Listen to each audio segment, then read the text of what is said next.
Saúde os irmãos com a paz do Senhor. Louvado seja Deus, irmãos. Damos graças a eles. Tudo o quanto Ele já falou aos nossos corações por meio dos louvores. Somos gratos a Ele também pela presença de cada um de vocês que estão aqui nesta noite, que se dispuseram a vir a este lugar, a esta casa de oração. E o nosso objetivo nesta noite, irmãos, é tão somente louvar, adorar e glorificar ao nosso Deus, que é o autor das nossas vidas. E por essa razão, nós estamos aqui. É bem verdade que confesso que preferia ter continuado sentado aí no meu lugar, ouvindo qualquer um dos irmãos pregar a palavra de Deus. Pois acreditamos, irmãos, que a mensagem, ela é de Deus. Os irmãos me conhecem e sabem, eu não sou pregador, mas eu creio, irmãos, num Deus vivo. Eu creio que o Espírito Santo de Deus, Ele fala conosco e nos deixa vivo. E é com esse intuito, é com essa expectativa que eu convido a todos a abrirem as suas Bíblias no livro de 1 Coríntios capítulo 13. 1 Coríntios capítulo 13, diz assim a palavra do Senhor: ainda que eu falasse as línguas dos homens e dos anjos, se não tiver amor, serei como um bronze que soa, ou como um símbolo que tine. Ainda que eu tenha o dom de profetizar e conheça todos os mistérios e toda a ciência, e ainda que eu tenha tamanha fé a ponto de transportar os montes, se não tiver amor, nada serei. E ainda que eu distribua todos os meus bens entre os pobres, que entregue o meu próprio corpo para ser queimado, se não tiver amor, isso de nada me adiantará. O amor é paciente e bondoso. O amor não arde em ciúmes, não se envaidece, não é orgulhoso, não se conduz de forma inconveniente, não busca os seus interesses, não se irrita, não se ressente do mal. O amor não se alegra com a injustiça, mas se alegra com a verdade. O amor tudo sofre, tudo crê, tudo espera, tudo suporta. O amor jamais acaba. Havendo profecia, desaparecerão, havendo língua, cessarão, havendo ciência, passará, pois o nosso conhecimento é incompleto e a nossa paciência é incompleta, a nossa profecia é incompleta. Mas quando vier o que é completo, então o que é incompleto será aniquilado. Quando eu era menino, falava como um menino, sentia como um menino, pensava como um menino. Quando cheguei a ser homem, desisti das coisas próprias de menino.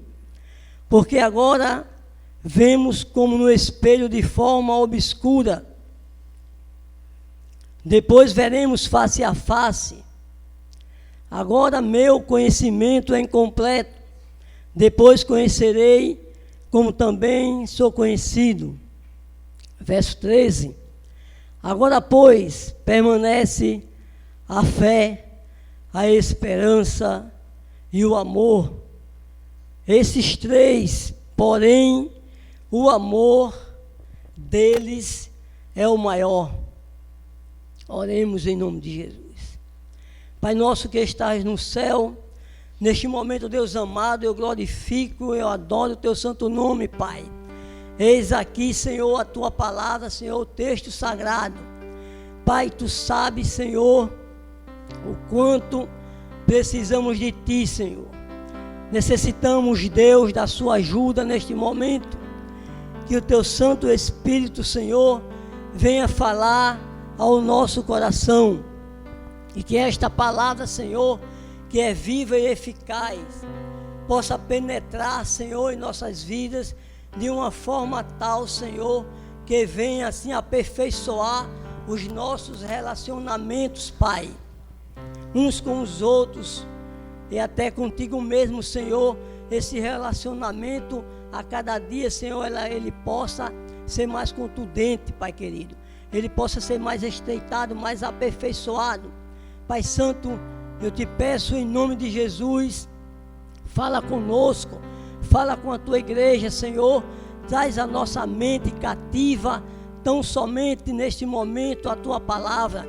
Que possamos esquecer de tudo e de todos, Pai, para ouvir a tua santa voz. Em nome de Jesus, Deus, nós te oramos. Amém. Irmãos, a igreja de Corintos, situada no sul da Grécia, é uma cidade portuária, uma cidade que na época tinha em média 650 mil habitantes. Era uma igreja onde a maioria ali dos habitantes da cidade de Corintos buscava filosofia. Eram homens cheios de sabedoria. Era uma cidade também religiosa, onde ali havia mais ou menos 12 templos aos deuses pagãos. Era uma igreja que ela tinha duas marcas principais. Ela era conhecida por essas duas marcas, que era a religião e a perversidade, ou seja, a imoralidade.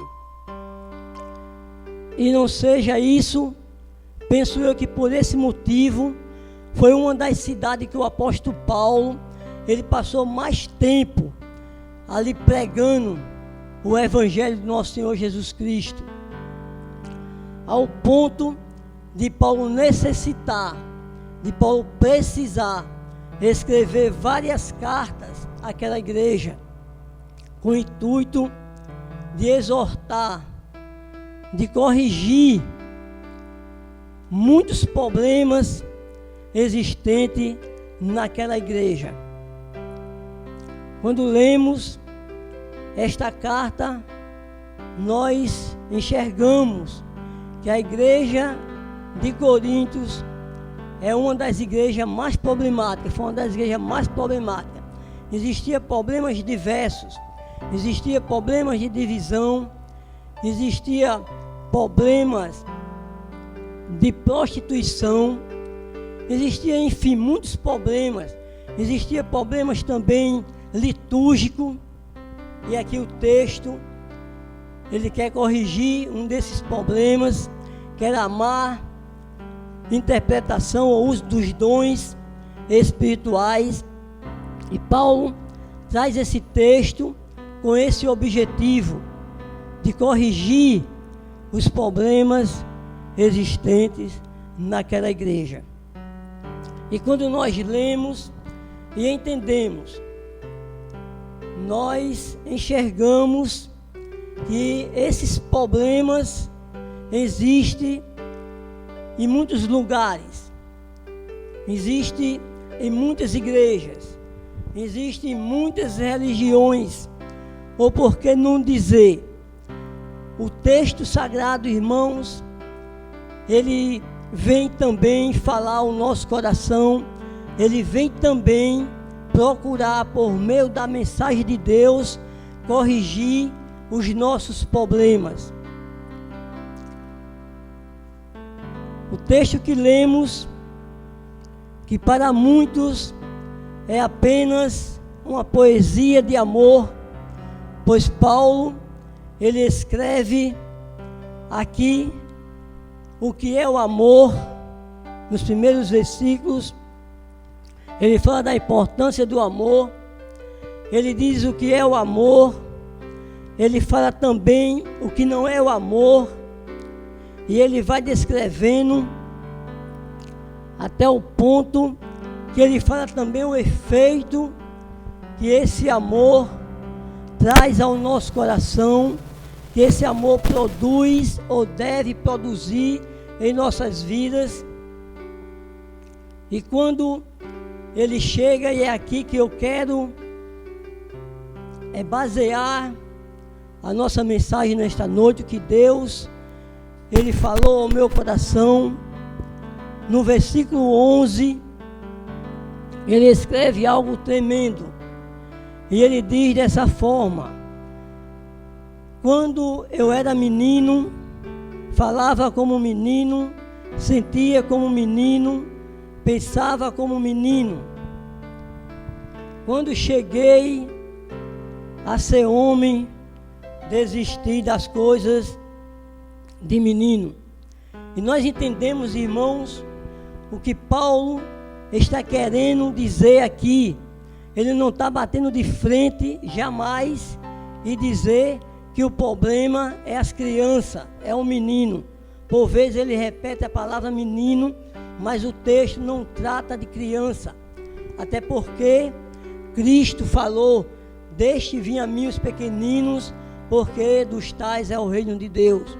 Mas o que Paulo está tratando aqui, o que Paulo está querendo é chamar a atenção da igreja para a maturidade cristã.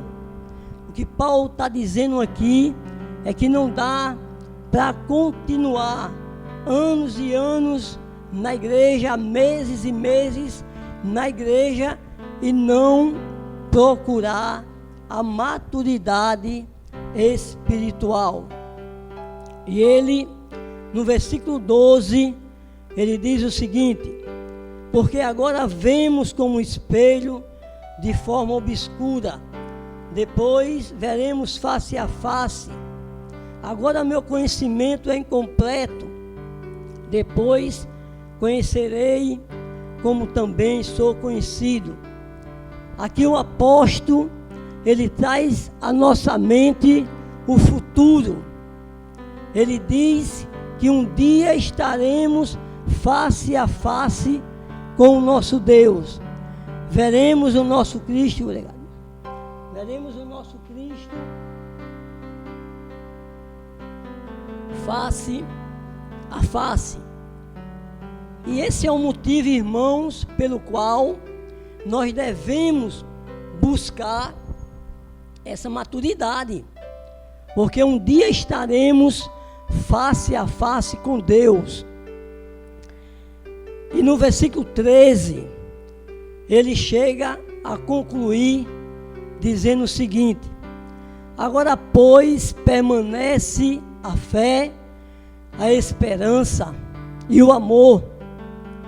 Esses três, porém, o maior deles é o amor. E nós entendemos, irmãos, para obtermos essa maturidade espiritual, essa maturidade cristã, é necessário procurarmos, entendermos e possuirmos essas três virtudes básicas do cristianismo. Penso eu que não tem como ser cristão, não tem como servir a Deus de verdade sem ter bem definido isso em nós.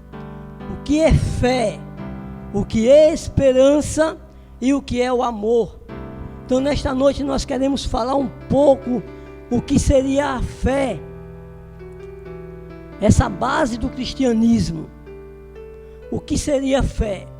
A fé, irmão, jamais ela é um tiro no escuro, ou ela é baseada nos nossos conhecimentos, naquilo que pensamos, ou imaginamos, ou queremos. Isso não é fé. A fé também jamais ela pode estar fundamentada em uma adesão a uma filosofia ou a um estudo qualquer. Isso não é fé. Há pessoas que, quando quer uma coisa, que quer porque quer, ela diz: eu tenho fé em Deus que isso vai acontecer. E ela fica lendo, fica ouvindo coisas que isso vai produzir nela, dizendo ela, achando ela que isso é fé. Fé também não é você colocar Deus naquilo que você quer. Não, eu quero isso, eu tenho fé em Deus que isso vai acontecer. Isso não é fé. Então o que é fé, irmãos? A fé genuína.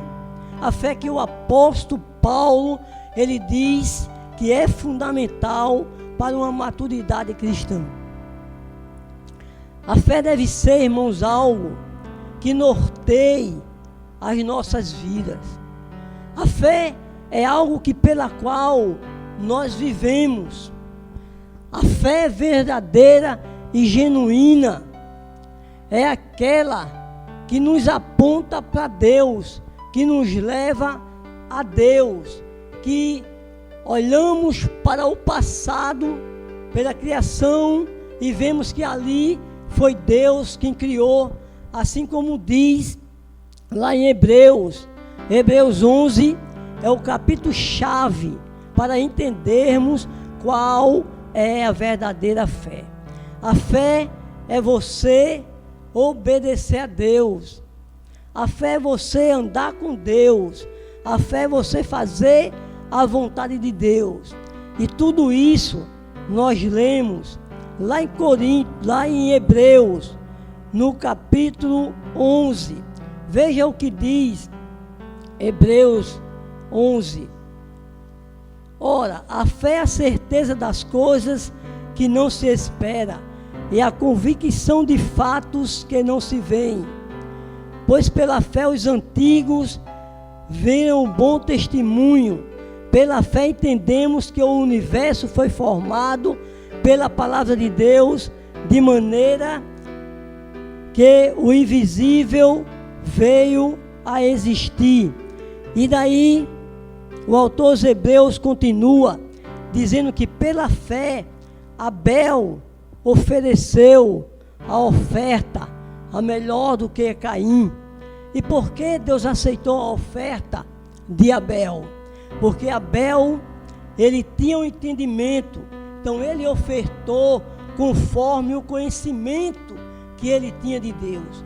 Por isso que a oferta de Abel foi melhor do que Caim, porque ele fez conforme o conhecimento que ele tinha outrora, do que ele aprendeu conforme a vontade de Deus. Então a fé, ela caminha por conhecer a vontade de Deus. A Bíblia diz também lá em Hebreus que pela fé Noé ouviu as instruções de Deus e fez a arca, criou a arca. Noé não via Deus, mas ele ouviu a voz de Deus e obedeceu. Então o que aqueles heróis da fé, eles não viam e eles criam, era no próprio Deus. Então a fé sempre nos remeterá a Deus e em nada mais e a ninguém mais. Então a fé, ela é fundamental, porque ela é a consciência da existência de Deus. Nada nos prova, irmãos, e nada vem a mexer conosco, a nortear as nossas vidas, a não ser essa fé genuína, que Deus tudo criou, que Deus tudo fez, e que Ele existe, e que Ele até hoje fala conosco, que até hoje nós podemos ouvir a voz de Deus. Tem pessoas que acham que isso é impossível, mas eu creio e sou testemunha que assim como no passado, aqueles heróis da fé, eles ouviram, assim como Noé ouviu a voz de Deus. Eu e você, quando lemos a palavra de Deus, quando estudamos a palavra de Deus, quando ouvimos a palavra de Deus, nós ouvimos a voz de Deus nitidamente. E Deus fala conosco. Então isso que o apóstolo diz, que essa fé é necessário para uma maturidade cristã. Nós só podemos ser cristãos só podemos denominar-nos cristãos se tivermos isso aqui bem definido em o nosso coração. Então, fé, nunca esqueça, a fé é a certeza da existência de Deus. A fé é a certeza de que Deus fala com você, que a palavra de Deus, ela é a palavra de Deus que fala ao nosso coração. O apóstolo Paulo também diz que a esperança, a fé e a esperança, irmãos, também é algo que eu lendo, quando eu comecei a meditar, é como se a esperança, ela fosse a filha da fé ou a irmã da fé. Por que isso? Porque Hebreus vai dizer também, o autor dos Hebreus vai dizer também, que é necessário que aquele que se aproxima de Deus creia, tenha a esperança que Ele também é galardoador daqueles que têm fé nele. Então a fé também produz em nós essa esperança. É impossível também ser cristão sem ter essa esperança, que Deus cuida de você, que Deus vela por você, que Deus olha para você, que Deus lhe ouve, que Deus lhe ama. Mas assim também como a fé, ela nos remete para Deus. O apóstolo Paulo também vai dizer em outro texto, que se ele esperasse em Deus somente pelas coisas aqui na terra, ele seria o mais miserável dos homens. Eu quero dizer a você que Deus, Ele é maravilhoso, que Deus é bondoso, que Deus é galardoador, que Deus está pronto para resolver, para responder às suas orações. A Bíblia diz que Deus suprirá em Cristo Jesus todas as suas necessidades. Você talvez não vai ter tudo que você queira, mas Deus, Ele pode sim lhe conceder tudo e vai lhe conceder tudo que você necessita. E isso é a esperança. A esperança, a nossa esperança também está em Deus. Hoje está sendo eleito o novo prefeito. Há muita expectativa lá fora. Muitas pessoas estão levando a sua esperança ao prefeito.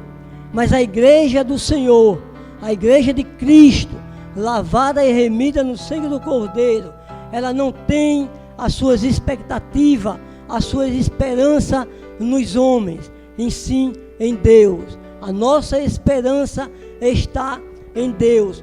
Quando tudo está difícil, irmão, tudo muito difícil, aonde não há mais uma luz, aí reina a esperança em Cristo. Cristo é a nossa esperança. Talvez você pense, ao ver as coisas difíceis, você acha que não há mais solução. Mas é como eu estou lhe afirmando, e a palavra de Deus categoricamente também nos afirma que Deus, Ele é galardoador daqueles que o buscam. Então Deus, Ele tudo pode fazer. Não é pelos seus métodos, não é pelos seus esforços que Deus lhe trará uma resposta, que Deus lhe trará um benefício, mas é por amor, por si próprio, por misericórdia, por graça de Deus. O amor de Deus, Ele é maravilhoso e Ele produz em nós também essa esperança. Nada que viemos fazer é suficiente para nos trazer algum benefício que não seja aprovado por Deus. Eu me lembro, irmãos, que no ano de 2008 eu passei por um problema muito difícil, que para mim não tinha mais solução.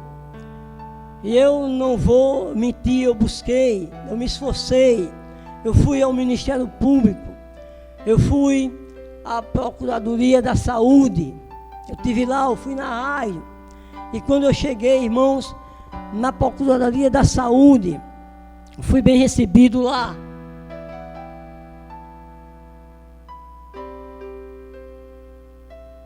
E a secretária, ela me falou o seguinte: disse, olha, eu nunca interrompi uma reunião de doutora Raquel, mas hoje eu vou interromper, porque a sua história me comoveu.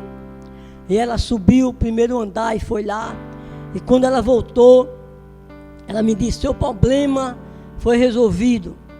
E lá no meu coração eu disse, Senhor, está em tuas mãos, a minha esperança está em ti. Eu não posso esperar. Isso eu pensei, irmãos, no meu coração, e saí daquele lugar contente, feliz, não vou mentir, está tudo resolvido. A sua filha vai ser transferida para um hospital particular, e lá ela vai ter a UTI que ela tanto está necessitando. E ao chegar ao hospital Arlinda Marques, irmãos, no ano de 88, quando eu entro na sala, já tem a Lineide está lá com a Anne, a médica está lá, está tudo pronto, já tem alguém me esperando. Já tinham ligado, né, feito a comunicação. E quando eu cheguei, para minha surpresa, a médica olhou para mim e disse, olha, todo o seu esforço, tudo que você fez, foi muito bonito, foi aplausível, mas quem vai desfrutar desse seu esforço, vai ser essa criança, não vai ser a sua, porque essa criança está já morrendo, a cor dela já não é mais a cor dela, ela já está roxa, já está perdendo as cores. Então quem vai é essa, e a sua permanece aqui, porque ela ainda está respirando com dificuldade, mas ainda respira. E ali eu caí em um pranto de choro, saí daquela sala e fui chorar no corredor.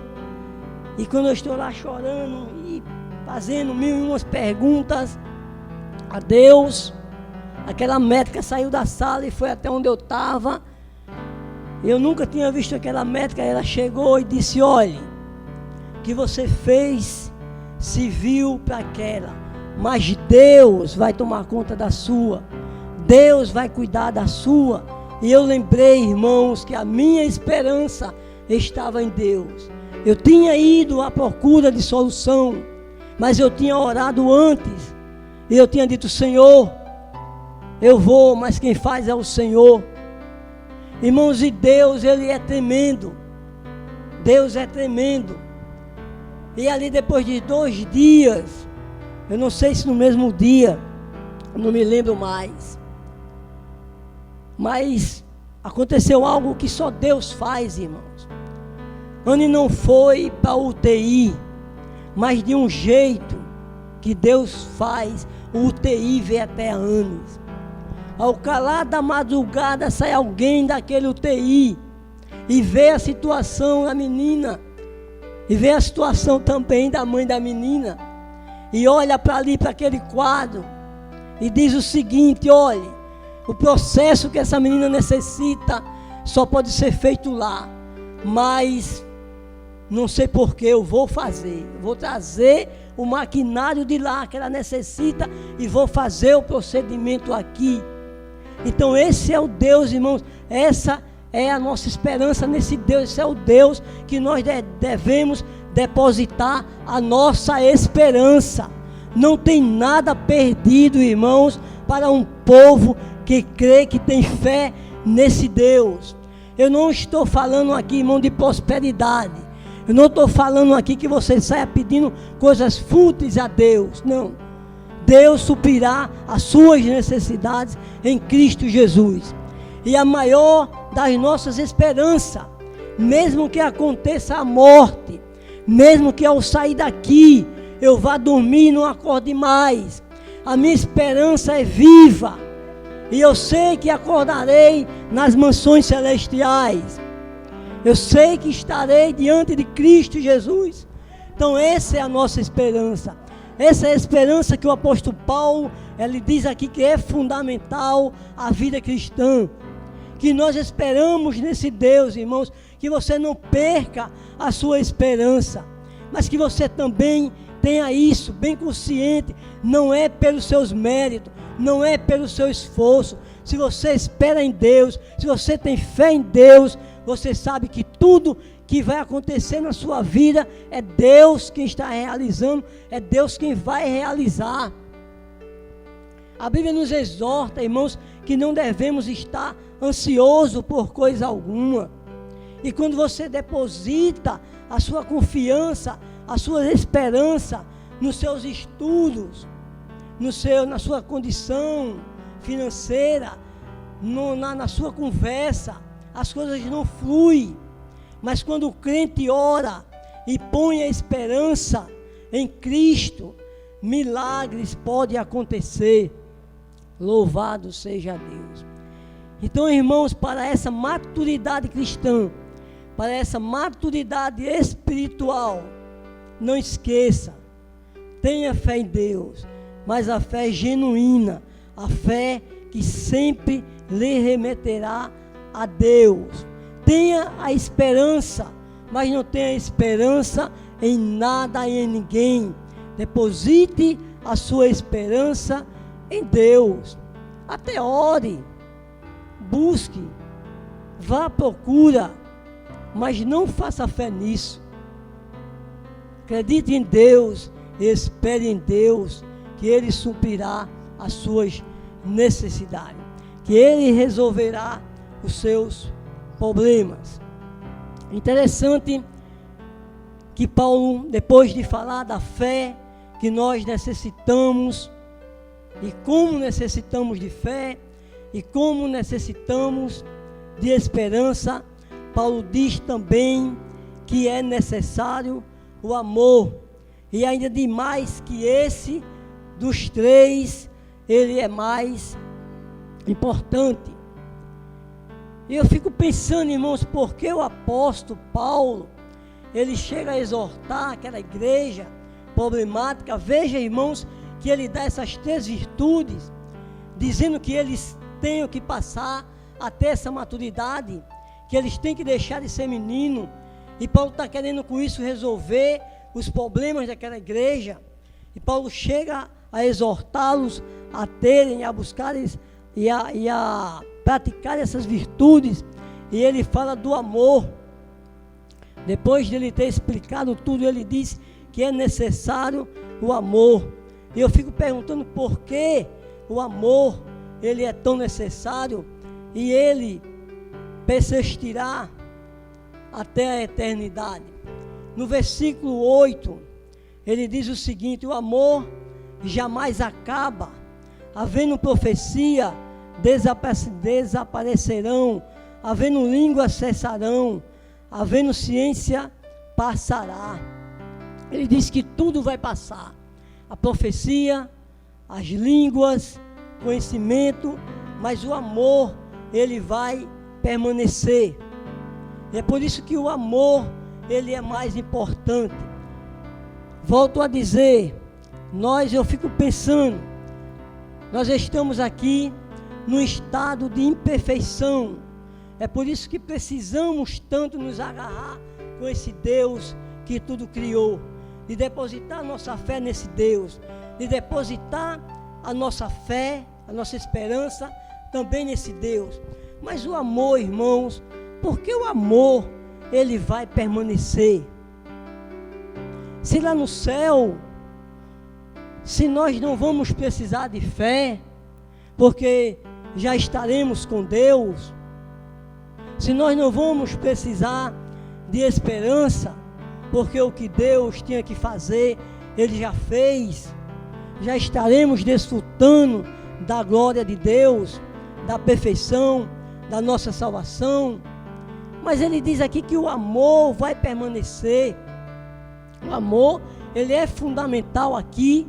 Nós precisamos amar ao nosso próximo, nós devemos e precisamos praticar esse amor, mas esse amor, o apóstolo diz que ele é tão importante, porque ele é o mais importante, porque ele vai persistir até o estado de perfeição.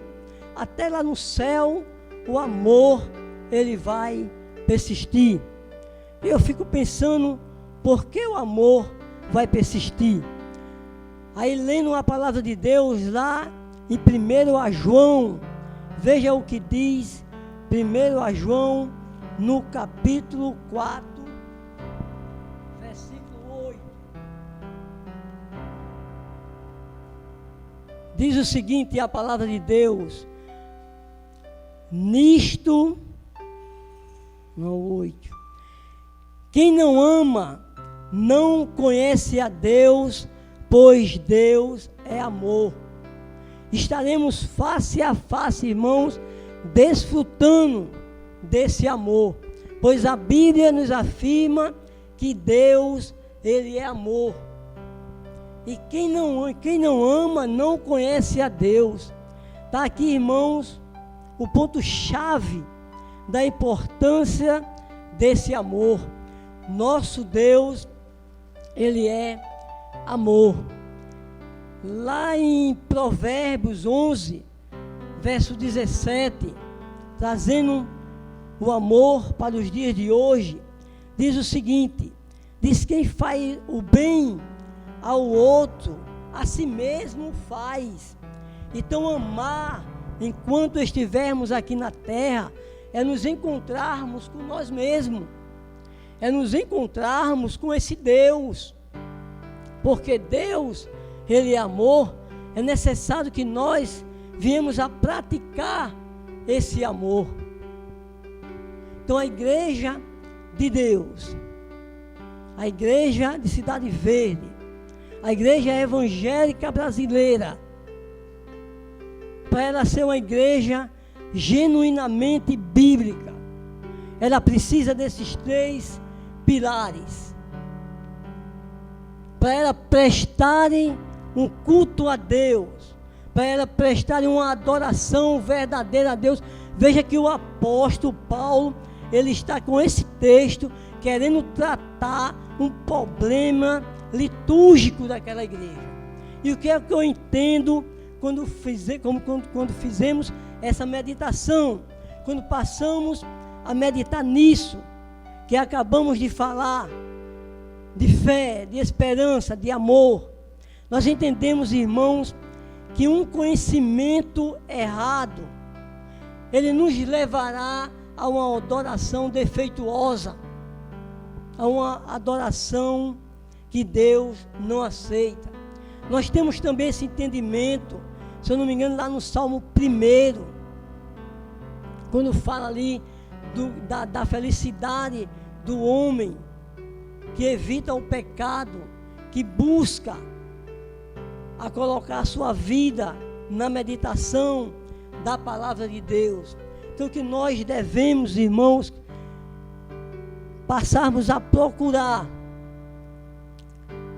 a praticar, a conhecer, a fundamentar as nossas vidas nesses 3 pilares: fé, esperança e o amor.